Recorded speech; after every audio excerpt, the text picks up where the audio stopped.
दिल्ली के महादंगल में किसका होगा मंगल? कई ऐसे सवाल है जिसको लेकर एबीपी न्यूज का शिखर सम्मेलन लगातार जारी है और मंच पर इस वक्त दो बेहद खास मेहमान जोरदार तालियों के साथ आप जिनका स्वागत करेंगे। आम आदमी पार्टी सरकार में मंत्री सौरभ भारद्वाज जी हमारे साथ हैं। ग्रेटर कैलाश से एक बार फिर से चुनावी मैदान में हैं और राज्यसभा के सांसद भारतीय जनता पार्टी के राष्ट्रीय प्रवक्ता सुधांशु त्रिवेदी जी मंच पर मौजूद हैं। आपका बहुत बहुत स्वागत है। सुधांशु जी, आपसे ही शुरुआत करते हुए, आपका बहुत लंबा सूखा पड़ चुका है 26 सालों का। इस बार कौन से ऐसे मुद्दे हैं जिसके आधार पर बीजेपी को लग रहा है वो सूखा खत्म होगा और आपकी बनेगी सरकार? देखिए, मुद्दे तो इतने हैं कि अगर गिनाना शुरू करेंगे तो आपका कार्यक्रम छोटा पड़ जाएगा।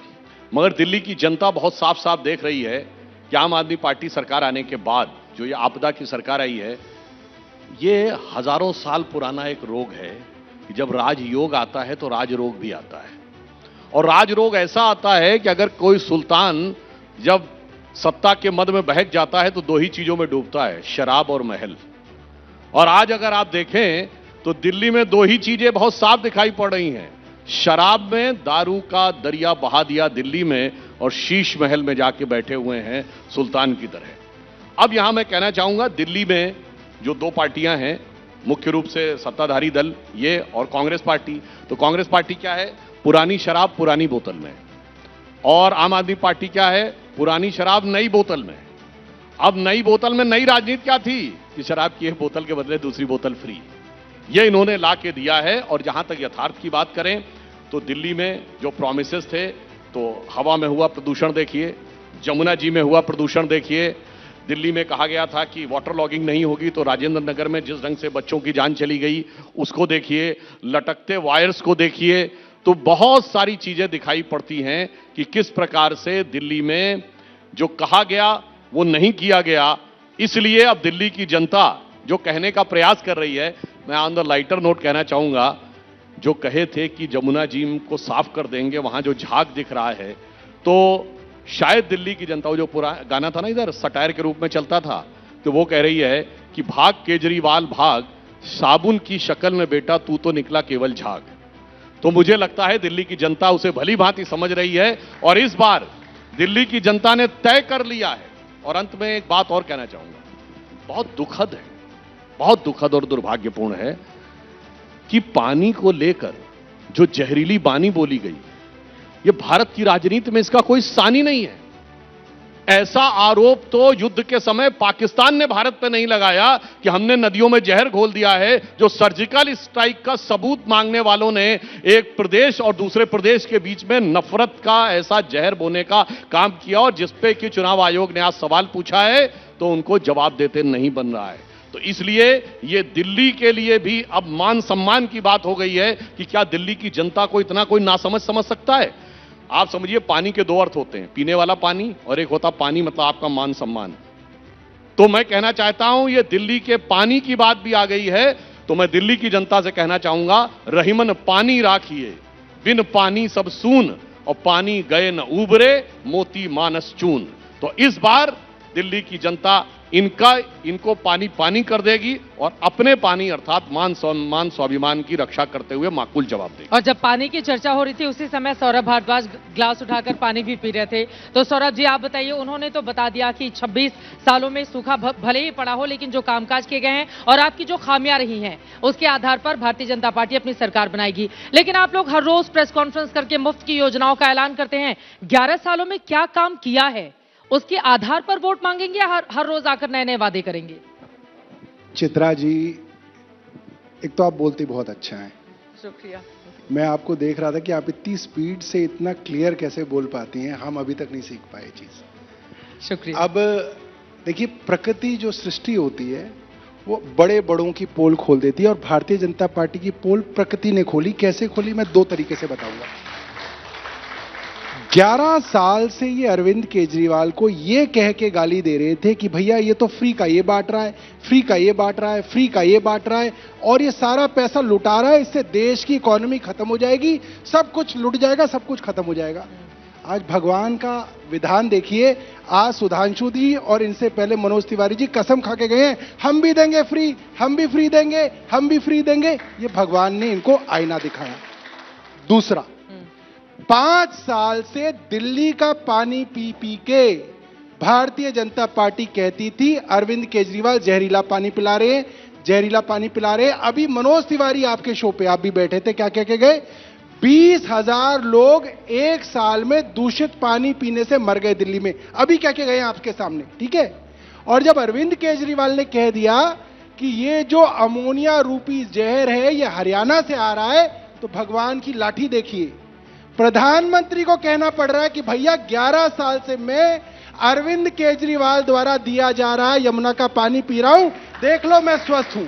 आप देखिए, भगवान का आईना देखिए, इनकी दोनों के दोनों झूठ जो है दुनिया के सामने आ गए और इनके मुंह से आ गए। इससे बड़ी क्या क्या भगवान का न्याय हो सकता है? आप ये सोचिए, हमारा पानी पीते हैं, हमारे द्वारा दिया गया पानी पीते हैं और प्रधानमंत्री पानी पी रहे हैं। और मनोज तिवारी अभी क्या कह रहे थे कि झुग्गी झोपड़ी वाले 2-2 हजार रुपए का खरीद के पानी पी रहे हैं। भैया प्रधानमंत्री कह रहे हैं कि वो हमारा यमुना का पानी पी रहे हैं और तुम कह रहे हो कि झुग्गी झोपड़ी वाले खरीद के बिस्लेरी का पानी पी रहे हैं। तो प्रधानमंत्री झूठ बोल रहे हैं, मनोज तिवारी झूठ बोल रहे हैं, बता दो। ये तो सोचिए, ये यहां पे मंच पे आके झूठ झूठ झूठ झूठ बोलते हैं, इसीलिए चुनाव हारते हैं। दिल्ली की जनता जानती है कि अरविंद केजरीवाल जी उनको सहूलियतें दे रहे हैं, पानी दे रहे हैं, 24 घंटे बिजली दे रहे हैं, 200 यूनिट फ्री दे रहे हैं, स्कूलों को सुधारा, मोहल्ला क्लिनिक दिए, अस्पताल दिए, ये सारी की सारी चीजें जनता को दिखती हैं, इसलिए वोट देते हैं। सुधांशु जी, इनकी बातों पर जवाब। देखिए, इन्होंने कहा कि कौन किसको उजागर कर रहा है, तो मैं सिर्फ कोट कर रहा हूं। आज ही राहुल गांधी जी ने कहा है कि भाई अपने आप को कट्टर ईमानदार कहते हैं, शराब घोटाले में इन्वॉल्व है। ये आपका पुराना साझीदार बोल रहा है, आपके कट्टर ईमानदार किरदार को दागदार बना रहा है। और केजरीवाल जी ने क्या कहा कि साहब वो नेशनल हेराल्ड केस तो ओपन एंड शट केस है। मजे की बात यह कि 6 महीने पहले दोनों को समझ में नहीं आ रहा था। और सच और झूठ कौन बोलता है, मैं सौरभ जी से विनम्रता से कहना चाहूंगा, ये कहते इन्होंने बहुत काम किया, तो फिर कहते थे कि मोदी जी की सरकार ने काम नहीं करने दिया। मेरे भाई, दोनों सच कैसे हो सकते हैं? काम नहीं करने दिया तो काम कैसे हुआ, और काम हुआ तो काम कैसे नहीं करने दिया? या तो ये सच है या वो सच है, या ये झूठ है या वो झूठ है। हकीकत है कि सारी बातें ही झूठ है। अब झूठ का दूसरा पक्ष बताता हूं। इन्होंने कहा कि योजनाएं देंगे, तो आपने कहा महिलाओं को 2100 देंगे। तो अगर हमने कहा था महाराष्ट्र में तो चुनाव आचार संहिता लगने से पहले 3 किश्तें दे दी थी। हमने मध्य प्रदेश में कहा तो चुनाव आचार संहिता लगने से पहले 4 किश्तें दे दी थी। हम असम में अरुणोदय स्कीम के तहत 4.5 साल से दे रहे हैं। मध्य प्रदेश में लाडली लक्ष्मी योजना हमारी तब से चल रही जब हमारी केंद्र में सरकार नहीं थी। इसलिए जो हमने कहा वो किया। और ये क्या करते हैं, केजरीवाल जी का ऐलानिया दिया गया बयान है ना, इतने हजार का पानी, इतने हजार की ये, इतने हजार का वो, कुल मिला के अगर गलत बटन दब गया तो 25,000 के अंतर में आ जाओगे। ध्यान है आप लोगों को? बोले हैं ना? अब जरा पूछिए दिल्ली के अंदर कितने परिवार हैं? 40 लाख। 40 लाख को आप 25,000 रुपए की छूट देंगे तो कितना हुआ? 10 लाख करोड़। और दिल्ली का बजट कितना? 78,000 करोड़। गजब की टोपी पहनाते हैं भाई। 78,000 करोड़ के बजट में कह रहे हैं कि 10 लाख करोड़ रुपया बांट देंगे। इसीलिए मैं इनके लिए कहना चाहूंगा कि वो पैरवी तो झूठ की करता चला गया, बस उसका चेहरा उतरता चला गया और रंगत समझ में आई, मगर आई देर से। कच्चा था बहुत, रंग उतरता चला गया। रंग उतर रहा है सौरभ जी आप लोगों का, और झूठ की टोपी पहनाने का काम करते हैं अरविंद केजरीवाल। देखिए, महाराष्ट्र का उदाहरण आज सारी दुनिया के सामने है। चुनाव से पहले पैसे महिलाओं को दिए और अब अखबार में खबर आ रही है कि बैंक अकाउंट से वापस लेने का काम भारतीय जनता पार्टी की महाराष्ट्र सरकार करने वाली है। दूसरी बात, अरविंद केजरीवाल वो हैं जिन्होंने 200 यूनिट बिजली फ्री कही और दी, 400 यूनिट आधी कही और दी, महिलाओं को फ्री बस सफर कहा और दिया, 20,000 लीटर पानी कहा, फ्री दिया, बुजुर्गों को तीर्थ यात्रा हमने कहा कहेंगे देंगे, दी। और इन्होंने कहा था कि 15 लाख रुपए हर आदमी को मिलेंगे, मिले नहीं मिले। इन्होंने बोला था डॉलर के मुकाबले रुपए ऊपर जाएगा, गया नहीं गया। इन्होंने कहा था कि 2 करोड़ युवाओं को नौकरी हर साल मिलेगी, कहीं नहीं दी। इन्होंने कहा था कि पेट्रोल डीजल जो है 30 रुपए लीटर मिलेगा, हुआ नहीं हुआ। इन्होंने कहा था कि मिडिल क्लास का इनकम टैक्स माफ कर दिया जाएगा, किया नहीं किया। इन्होंने तो कुछ भी नहीं किया। इन्होंने तो कोई एक काम नहीं किया जो इन्होंने बात कही थी। और रही बात काम की, ईमानदारी की, इनके 1 दर्जन मुख्यमंत्री दिल्ली के अंदर रोज सभा करके कह रहे हैं कि हमारे यहां डबल इंजन की सरकार है, दिल्ली में डबल इंजन की सरकार चलाएंगे। मैं सुधांशु जी से जानना चाहता हूं और बहुत सीरियस मामला है। 2013 में महाकुंभ के अंदर रेलवे स्टेशन पे स्टैम्पेड से 13 लोगों की जान गई थी। 2 हफ्ते तक टीवी पे वहां की राज्य सरकार से सब लोग और भारतीय जनता पार्टी के लोग जवाब मांग रहे थे कि भाई ये 13 लोगों की मृत्यु कैसे हो गई। कल जहां पे आपकी डबल इंजन की सरकार है, वहां पे कहा जा रहा है आधिकारिक तौर पे 30 लोग मरे हैं। मेरी जानकारी है कम से कम 100 लोग मरे हैं। और कल पूरे दिन ये तक लोगों को नहीं बताया गया कि कितने लोगों की मृत्यु हुई है। दूसरी बात, आपने सब जगह ढोल बजा बजा के गरीब लोगों को कुंभ में बुलाया कि आप आइए, आपके लिए हमने सारे इंतजाम कर रखे हैं। आपको मालूम था वहां पे करोड़ों लोग आएंगे। आपको यह भी मालूम था कि मौनी अमावस्या के दिन सब लोग चाहेंगे कि वहां पे महाकुंभ के अंदर जो है डुबकी लगाई जाए। आपके प्रशासन को मालूम था। उसके बावजूद बड़े बड़े उद्योगपति, करोड़पति, आप लोगों ने फैशन बना दिया है। चाहे राम मंदिर हो, चाहे महाकुंभ हो, करोड़पति उद्योगपतियों को आप वीआईपी बना के लाते हैं। आपकी सरकारें उनकी चाटुकारिता करती हैं। उसके कारण पिछले 1 हफ्ते से टीवी पे आ रहा है कि इन वीआईपीज की वजह से जो आम आदमी है, जो 1 हफ्ते की छुट्टी लेके महाकुंभ देखने गया, जो 1 साल की अपनी सारी की सारी सेविंग्स खर्च करके महाकुंभ गया, जो छोटे छोटे बच्चों को, अपनी बूढ़ी मां को महाकुंभ दिखाने ले गया, सर पे पोटली रख के 20-20 किलोमीटर पैदल चल के महाकुंभ में पहुंचा, वो सारे के सारे लोग जो है कॉकरोच की भांति, बेचारे कीड़े मकोड़ों की भांति आप लोगों ने वहां पे साइड में कर दिए और बड़े बड़े उद्योगपतियों को आपने वीआईपी बना के जो है महाकुंभ का दर्शन कराया, जिसकी वजह से वहां पे 100 से ज्यादा, मेरी जानकारी है 100 से ज्यादा लोगों की मृत्यु हुई। और आप इतने निर्दयी है आपकी सरकार कि आपने उनकी लाशों तक को नहीं रखा, उनके रिलेटिव्स को कह दिया कि आप खुद ही लाश ले जाइए ताकि आपको सरकार को उन आंकड़ों को छुपाने का मौका मिले। हमारे पास वीडियोज आई, इनकी सरकार ने आंकड़े नहीं बता कि कितने लोगों की मृत्यु हुई, वहां पे वीडियोज आ गए, जमीन पे लाशें पड़ी हुई हैं। अरे भैया, जो महाकुंभ के लिए आपके बुलावे पे आए थे, जमीन पे उनकी लाशें जो है आपके अस्पताल में पड़ी हुई थी। कम से कम आपने जीते जी उनकी इज्जत नहीं की, उनकी मृत्यु के बाद उनके मृत शरीर की तो इज्जत कर देते, कम से कम उनको कफन ही दे देते। जमीन पे किसी के ऊपर से शर्ट उतरी हुई है, किसी का कुछ उतरा हुआ है। बहुत बहुत बहुत शर्म की बात है। और ये सिर्फ हमारे देश के लिए नहीं, पूरी दुनिया के अंदर आपने ये डंका पीटा कि महाकुंभ में ये है, महाकुंभ में वो है, ऐसा इंतजाम किया है, ऐसा इंतजाम किया है। आज पूरी दुनिया के अंदर हमारा नाम जो है नीचे जा रहा है। क्यों? 144, सारी दुनिया क्या कह रही है? 144 साल के अंदर भारत के अंदर महाकुंभ मना, सबको पता था करोड़ों लोग आएंगे। क्या इतनी बड़ी सरकार जो अपना ढोल खुद ही पूरे विश्व में पीट रही है, वो एक इंतजाम भी नहीं कर पाई? ठीक है, क्यों नहीं कर पाई? आप ये बताइए, इसके लिए कौन लोग जिम्मेदार है?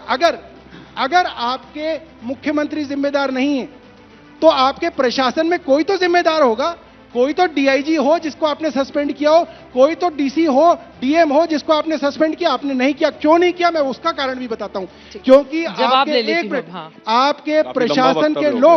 आपके प्रशासन के लोग लगातार आपकी सरकार को कह रहे थे कि आप इसको पॉलिटिकल इवेंट बना रहे हैं, इसकी वजह से करोड़ों लोग यहां पे आ रहे हैं, यहां पे स्टैम्पीड होने का खतरा है। आपके पास इतनी मैनेजमेंट नहीं थी, मगर आपने उस बात को इग्नोर किया, उनकी बात को आपने नहीं माना और जबरदस्ती एक पॉलिटिकल इवेंट बनाने के लिए आपने इतने सारे लोगों की वहां पे मृत्यु कराई।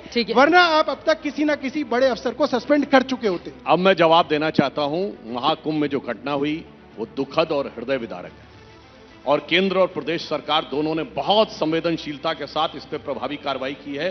प्रधानमंत्री जी ने एक दिन में 4 बार मुख्यमंत्री जी से बात की और न्यायिक जांच गठित की जा चुकी है। मगर जो ये पॉलिटिकल इवेंट कह रहे हैं, तो मैं चुनौती से कहता हूं, दुनिया का कोई पॉलिटिकल इवेंट बताइए जिसमें 8 करोड़ लोग आते हो। मनुष्य जाति के ज्ञात इतिहास की सबसे बड़ी गैदरिंग थी मोजेस और मेसोपोटामिया के जमाने से 5000 साल की हिस्ट्री में। बताइए एक उदाहरण जहां पे एक दिन में 8 करोड़ लोग हो। और उसके बाद आप वीआईपी की बात करते हैं, मैं चैलेंज करके पूछता हूं 28 और 29 जनवरी को एक वीआईपी का नाम बताइए। बात इसकी नहीं है। दुखद इस बात पे लगता है कि जितना दुख हमें पीड़ा होती है कि महाकुंभ में हुए लोगों की मृत्यु के ऊपर, उससे ज्यादा दिल इस बात के लिए वो होता है कि सोशल मीडिया में लोग उसके लिए इमोजी बना रहे हैं, उसके लिए मजाक वाले मीम्स बनाए जा रहे हैं, उसके लिए हंसने वाले वो बनाए जा रहे हैं।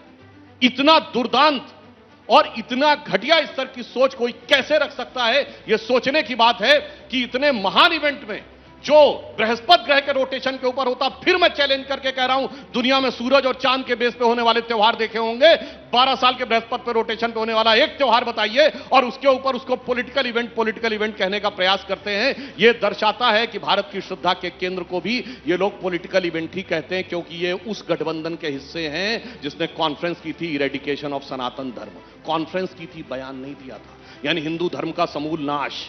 ये वो लोग हैं जिनके समर्थक लोगों ने दुनिया में कॉन्फ्रेंस की थी 2021 में, डिसमेंटलिंग ग्लोबल हिंदुत्व, यानी वैश्विक स्तर पर हिंदुत्व को ध्वस्त करना। इसलिए इनके मन में इस प्रकार की बात आती है। हम बिल्कुल ईमानदारी से यह बात कहना चाहते हैं कि जो बात योगी जी ने कही कि कुंभ में डुबकी लगा के दिखाइए, तो आप डुबकी लगा के दिखा पाएंगे यमुना में? नहीं दिखा सकते। जहां की वो घटना थी उस विषय के ऊपर हम पूरी संवेदनशीलता से कहते। पर एक और बात मैं कहना चाहता हूं, दुखद घटना थी, पर यह भी याद दिलाना चाहता हूं। 2015 में हज में भगदड़ हुई थी, 2000 से अधिक लोग मारे गए थे। मैं चुनौती से कहता हूं, एक व्यक्ति का बयान दिखाई जिसने इमोजी बनाई हो, एक व्यक्ति का बयान दिखाइएगा जिसने इस बात को लेकर आलोचना की हो। आलोचना करना आपका अधिकार है, मगर मजाक बनाया हो तो बताइएगा। और यहां धार्मिक श्रद्धा के केंद्र के ऊपर इमोजियां बनाना बहुत दुखद है। अब मैं इनके पहले वाले प्रश्न पे आता हूं, जो इन्होंने कहा कि पुरानी बातें। अरे साहब छोड़िए, पुरानी बात पे क्या क्या कहेंगे। मैं राजनीति में नहीं आऊंगा, सारी संसद चोर है, बच्चों की कसम खाते हैं कि कांग्रेस का समर्थन नहीं लेंगे, गाड़ी नहीं लेंगे, बंगला नहीं लेंगे, फलाना नहीं लेंगे, ये नहीं लेंगे, वो नहीं लेंगे, और मुझे चाहिए जन लोकपाल। वो टोपी कहां गई? टोपी जनता को पहना दी। कहते दिल्ली में तो पूरी सरकार नहीं है तो लोकपाल नहीं है, पंजाब में तो पूरी सरकार है, वो लोकपाल कहां है? और इनकी पार्टी में एक लोकपाल थे एडमिरल रामदास, वो कहां चले गए? उनको भी ठेका दिया। मुझे लगता है इससे ज्यादा बदलता हुआ चरित्र जो चीफ मिनिस्टर ये कहते थे कि मैं सिक्योरिटी नहीं लूंगा, वो भारत के इकलौते चीफ मिनिस्टर हैं जिन्हें 2 राज्यों की Z+ सिक्योरिटी चाहिए। ये भारत के इकलौते सीएम है कि अपने राज्य की Z+ सिक्योरिटी के अलावा एक और राज्य की Z+ सिक्योरिटी चाहिए, यानी Z++ सिक्योरिटी चाहिए। मुझे लगता है ये मासूम चेहरा बनाकर और लोकपाल की टोपी रख के जब आए थे तो लोगों को लगा था कि शायद कुछ नया करेंगे, मगर उसके बाद इन्होंने इतना रायता फैलाया है कि आज दिल्ली की जनता के मुंह से जानते क्या निकल रहा है? इनकी 10 साल पहले की फितरत और आज की सूरत देखकर कि बड़े मासूम लगते थे मेरे सनम, क्या से क्या हो गए देखते देखते। जिन्हें पत्थर से हमने बनाया सनम, वो खुदा हो गए देखते देखते। अभी इसी मंच पर एक सवाल मैं ले लेती हूं, उसके बाद सौरभ जी आप बोलिएगा। एक सवाल पूछ लेती हूं। अभी इसी मंच पर अरविंद केजरीवाल जी थे सुबह, उनकी ओर से कहा गया कि आप में यानी कि बीजेपी और कांग्रेस पार्टी में इलू इलू चल रहा है इस समय, और दोनों अरविंद केजरीवाल को घेरने में लगे हुए हैं। देखिए, बड़ी मजेदार बात कही। इनका तो इलू इलू ये है कि सबसे पहले सत्ता की दहलीज आपको आम आदमी पार्टी किसने पार करवाई? इनकी पालकी ढोकर कांग्रेस। 49 दिन बाद सरकार गिर गई, इन्होंने कहा आपकी गलती हो गई, दोबारा नहीं मिलेंगे। फिर 6 महीने पहले मिले थे, आज फिर अलग हो गया। मैं फैक्चुअल और पॉलिटिकल दोनों जवाब देता हूं। इलू इलू तो इनका यह है कि शाहीन बाग पे दोनों का इलू इलू है, एक साथ है। बटाल हाउस इनकाउंटर पे दोनों का इलू इलू है, एक साथ है। धारा 370 पर दोनों का इलू इलू है, एक साथ है। सीए के ऊपर दोनों का इलू इलू है, प्रस्ताव पारित करते हैं, एक साथ हैं। यहां तक कि दंगे के आरोपी वाले भी पहले इनके साथ थे, अब MIM वालों के साथ हैं। हर मुद्दे पे ये एक साथ हैं, एक दूसरे पे आरोप लगाने के लिए। यहां तक अभी देखिए कुंभ जैसी दुखद घटना पर भी ये एक साथ थे। और कोई भरोसा नहीं है कि चुनाव के बाद एक दूसरे के आंसू पोंछने के लिए फिर एक साथ हो जाएं। इन दोनों का इलू इलू जानते कैसा है चित्रा जी? कांग्रेस और आपका, मिलो न तुम तो हम घबराएं, मिलो तो आंख चुराएं, हमें क्या हो गया? सौरभ भारद्वाज जी। चित्रा जी, मुझे मालूम था जैसे ही मैं इनके डबल इंजन के दोनों इंजन के बारे में बात करूंगा यूपी में, ये इस बात पे नहीं कहेंगे कि इनके दोनों इंजन अपनी सरकार और अपने कुंभ को छोड़ के दिल्ली में रैलियां कर रहे थे, ये इसको हिंदुत्व से जोड़ेंगे। तो मैं इनकी याददाश्त के लिए 2013 के कुंभ का एक वीडियो लाया हूं और ऑडियो भी लाया हूं, एक बार सुन लीजिए। इलाहाबाद में जो हादसा हुआ उसकी जांच होगी, कमेटी बनाई जाएगी। हादसे पर सियासत तो अभी से शुरू हो चुकी है, लेकिन एक सवाल है जो पिछले 24 घंटे से उठ रहा है कि इन मौतों का होगा क्या? क्या मुआवजा देने से अपनों को खो चुके लोगों का दर्द कम हो जाएगा? ये सवाल है रेल मंत्री से, ये सवाल है यूपी के मुख्यमंत्री से, ये सवाल है यूपी के अधिकारियों से। उन लोगों का दर्द देखिए और समझिए कि अपनों को खोने का मतलब क्या होता है।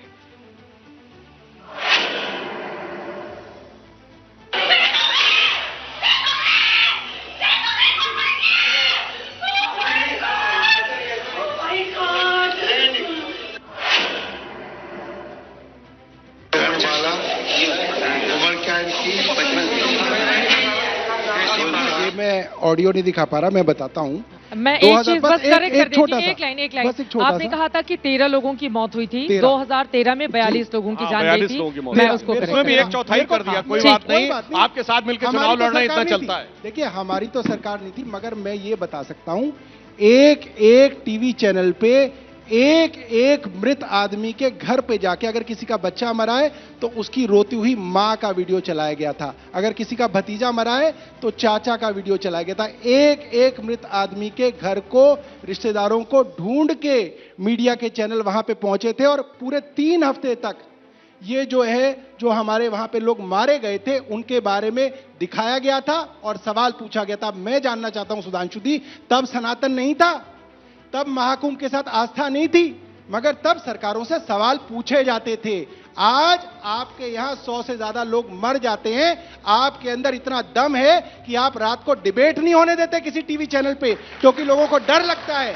ये अगर तो किसी- गलत मैं बात एक बात है। बता दूं, ये तो चित्रा ना जी, ना मैं ना बता ना देता हूं। सौरभ जी आज आप अगर इतने सीनियर चित्रा जी, हैं, मैं आपको ना बता ना दूं, मैं चित्रा बिल्कुल जी, नहीं मेरे बोलने को- दूंगी। आप मेरी बात आप बोल सुनिए, लीजिए। आप मेरी बात सुनिए, आप दिखाइए, आप चल मेरी रहा हूं बात, पूरे दिन सौरभ आपके जी यहाँ, मेरी तो चल रहा बात हूं तो सुनिए, दिखा दीजिए। मुझे लग रहा है थोड़ा सा जिम्मेदारी के साथ मैं मैं बता पूरी रही हूं। जिम्मेदारी सर से- मेरी बात सुनिए, मैं चित्रा आज जी। सुबह कुंभ से आई हूँ, जी आज सुबह आई हूँ जी कल रात में 1 बजे की घटना है। जी, मैं रात परसों के रात की 2 है। बजे से, मैं रात के परसों रात की परसों 1 रात बजे के की। 2 बजे से जी। मैं लगातार वहां पर रिपोर्टिंग कर रही थी, आ रहा है और टीवी कल पे। दोपहर तक सर लाइव गया है, कोई टीवी भी पे। चेक कर सकता है। यूट्यूब है, हमारा चित्रा एबीपी जी, न्यूज का अच्छा अलग बताइए, अलग आपने प्लेटफॉर्म उनके है। कितने- सौरभ जी बिल्कुल सवाल पूछा चित्रा गया। जी, मैं- शाम के चित्रा 5 बजे जी, का जो महादंगल करती हूँ चित्रा मैंने जी, सवाल पूछा एक था। मिनट, मैं चित्रा जवाब जी, दे दूं। बात कर रहे हैं अब मैं सर, जवाब मेरी दे बात- दूं। बात तो बोलने टीवी दीजिए, चैनल मुझे पे तो- बहुत आपका आता हो है। अरे गया मुझे आपका बोलने हो गया। दीजिए हाँ। भैया, मेरा पूछ मेरा लीजिए। समय दिल्ली है। चुनाव पे मैं- रहते हैं, दिल्ली मैं- चुनाव मैं पे सिर्फ रहते ये हैं कह रहा सौरभ हूं, जी। चित्रा जी, आप मैं तो आपके जीके चैनल से के चौका लगाने के लिए उतरे हैं मैदान चित्रा में। जी, मैं हाँ। आपके चैनल के विषय में नहीं कह रहा, नहीं, किसी भी मैं चैनल की जनरल कह बात रहा हूं। मीडिया नहीं तो प्लेटफॉर्म पे करना मेरे को तो एक अच्छा सच्चाई ठीक की नहीं बात है। तो करना। हाँ। एक बात बताइए,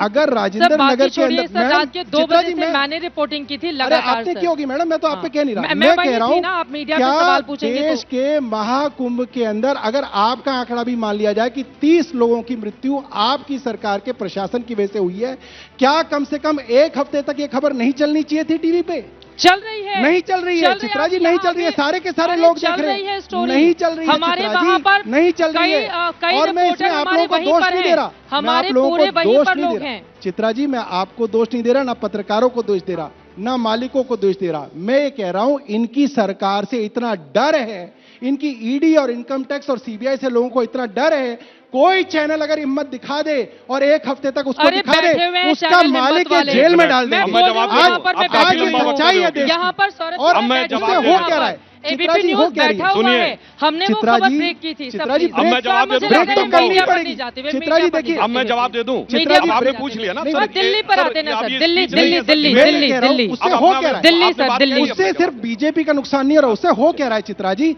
जो सरकारें हैं उनकी जवाबदेही, अकाउंटेबिलिटी खत्म होती जा रही है इस देश अब के मैं जवाब दे अंदर। दूं उनको साहब। लग रहा है हम कुछ भी कर लें, दिल्ली लोगों पे- को मरवा दें, अब हमसे तो नहीं पूछा जाएगा। चित्रा जी, मैं बताता हूं ना, हमारे यहाँ राजेंद्र नगर के अंदर 3 बच्चों की जान गई, 2 हफ्ते तक चला, सीबीआई इंक्वायरी ऑर्डर हो गई थी एलजी द्वारा। बताओ सीबीआई इंक्वायरी ऑर्डर हुई है अभी तक? नहीं हुई, ना आगे होगी, क्योंकि पहले ऑर्डर होती थी, अब एसीबी की इंक्वायरी होगी, फिर अगले दिन खबर जाएगी अब सीबीआई की इंक्वायरी होगी, फिर तीसरे दिन खबर आएगी अखबार के अंदर सीबीआई की टीम पहुंची, सीबीआई टीम में फलां आदमी को बुलाया। यहां क्या हुआ? कुछ भी नहीं हुआ। यहां क्या की दिया योगी जी ने, जो खुद जो है जिनका पूरा एडमिनिस्ट्रेशन है, उन्होंने 3 लोगों की कमेटी बना दी और रिपोर्ट देगी 1 महीने बाद। वाह जी वाह, बहुत बढ़िया, बहुत बढ़िया। 1 महीना लगेगा एक रिपोर्ट को देने में। वहां के डीएम को भैया सस्पेंड बहुत क्यों लंबा नहीं किया बोल चुके हैं, गया? आप जवाब देने डीआईजी को दीजिए। भैया, सस्पेंड क्यों नहीं रेडी किया? नहीं है कि आप आपने भाषण तो दे कुछ रहे हैं। नहीं किया। अब मैं सिर्फ पॉइंटेड सवाल कहूंगा। आप इन्होंने ये कह रहे बताइए, हैं अपने लोगों की किसकी कमेटी जिम्मेदारी बना थी? दी। रिटायर्ड जज सरकार का होता है। तो 1 महीने में आएगा। 1 मिनट सर, अपने अपने टर्न पे बात करिए। मैं पहली बात बताना चाहता हूं, 2013 की भगदड़ मेला स्थल पे नहीं हुई थी, रेलवे स्टेशन पे हुई थी। तब भी हल्ला हुआ। सर अपने अपने टर्न तब पे भी बोलिए। हल्ला मचाया सवाल गया। पूछने पे मैंने कोई आपत्ति नहीं की, मैंने इमोजी बनाने और मजाक बनाने के ऊपर कहा है। और तो आप रेलवे उनको कहिए ना जिन्होंने आप बनाया। बोल रहे थे, मैंने बीच में नहीं बोला। आप आपने उनको शांति से कहिए ना। सुना है। ठीक है, ठीक है। मैंने आप आपकी हर बात चीज में एकदम शांति पीछे सुनी छिपते है। कैसे? अब डिबेट की मर्यादा में अपने टर्न पे बोलिए। वो कह रहे हैं अब आंकड़े सुनिए, जारी करने में अब मैं देरी कर दी बिल्कुल सरकार factual ने। बोलता हूं।